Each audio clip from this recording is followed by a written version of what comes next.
En Holiday Island estamos actualmente ejecutando un proyecto del sembrado del cerco vivo con Swinglet glutinosa, más conocido como limoncillo. Todo el área que nos compete son 11 kilómetros lineales, en el cual hay un promedio de 250 hectáreas aproximadamente.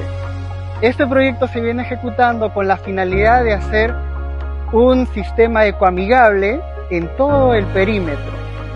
Este cerco vivo no solo va a brindar seguridad a todos los propietarios de Holiday Island, sino también demuestra nuestro compromiso con la naturaleza.